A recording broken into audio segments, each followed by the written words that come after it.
Cola Vendo Pan. Bienvenidos al próximo video, campeones. Esta vez Fleitas pregunta: hola, te digo, tengo una ceja más levantada que la otra y eso hace que mi cara sea más asimétrica. ¿Qué hago para mejorar eso? Eso. O sea, disculpa, básicamente tienes que hacer ejercicios para los músculos corrugales de las cejas, como son hacer así. Y también puedes hacer. Yo siempre cuando hablo, no sé por qué muevo tanto la ceja.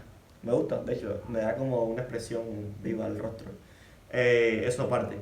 Lo que tienes que hacer es el ejercicio para el músculo corredor de las cejas, el cual tengo un video que voy a dejar por acá arriba. A ver, creo que es acá.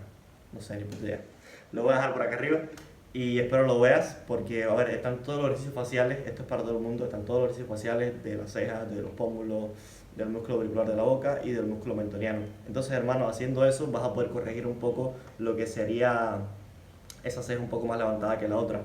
También es cierto que se debe a los malos hábitos, es decir, incluso a la genética. Por ejemplo, si tu padre o tu madre siempre están, si tú lo, o sea, obsérvalos, obviamente los has observado millones de veces porque son tus padres, y si ves que siempre están así,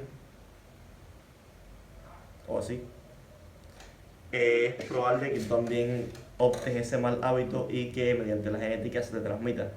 Pero bueno, tienes que hacer eso, ese ejercicio que te dije, y aparte puedes hacer el bone smashing de la glabela, que sería básicamente hipertrofiar toda esta zona para que tu hueso de la glabela sea más prominente hacia adelante y eso te cause una simetría más perfecta. Saludos.